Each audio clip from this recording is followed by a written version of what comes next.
Por volta de 4h30 da tarde do dia 27 de maio de 2015, 4 adolescentes com idade entre 15 e 17 anos saíram de casa para ir ao Morro do Garrote, um dos pontos turísticos da cidade de Castelo do Piauí, fazer fotos para um trabalho da escola. 2 meninas chegaram ao morro em uma motocicleta, entre elas uma jovem chamada Daniele, e lá encontraram com outras 2 amigas que seguiam a pé.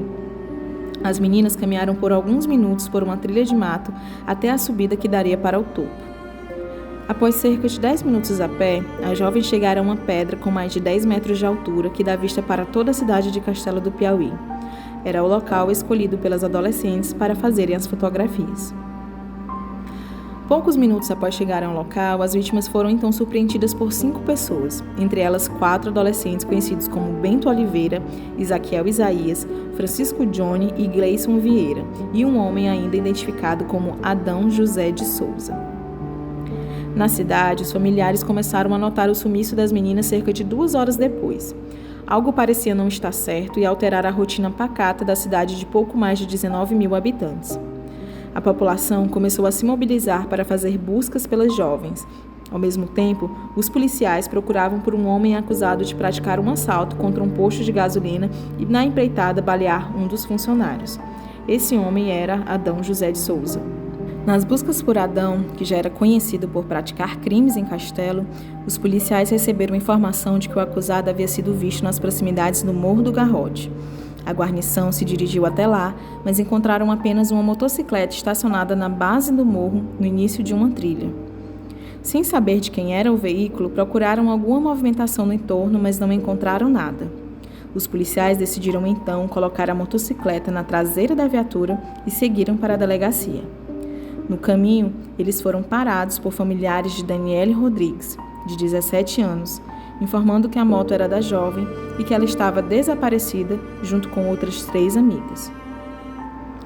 Diante dessas informações, os policiais decidiram então voltar à trilha onde haviam encontrado a motocicleta, mas no caminho encontraram vários populares com paus, pedras e outros objetos, pois, segundo eles, havia suspeita de que as meninas teriam sido sequestradas na região do morro. Ao chegarem ao local, outro grupo de pessoas já se encontrava lá, e os policiais então se depararam com uma cena de terror. As meninas haviam sido encontradas despidas, mutiladas, com vários ferimentos graves, após terem sido empurradas do topo do Morro do Garrote.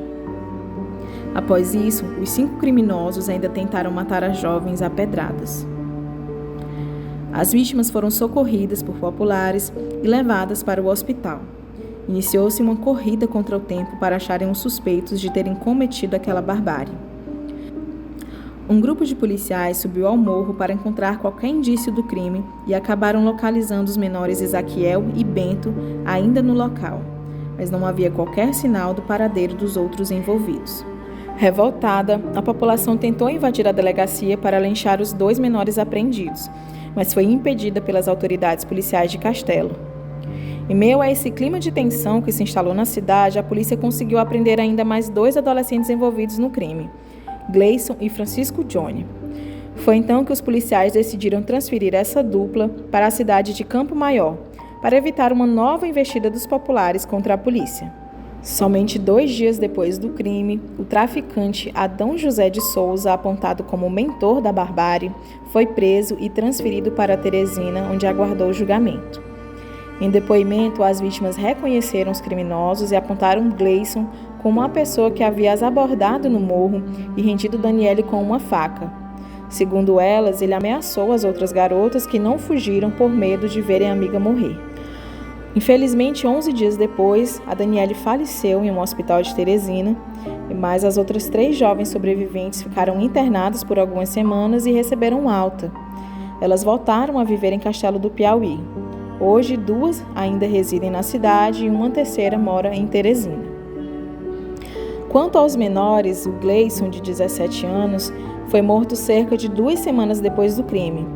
Ele foi espancado até a morte pelos outros 3 adolescentes com quem dividia cela no Centro Educacional Masculino por ter mantido a versão de que todos haviam participado do estupro coletivo. Os 3 outros menores negavam a participação. O Gleison foi sepultado em Teresina, pois a família temia que o túmulo fosse violado caso o corpo fosse levado a Castelo do Piauí.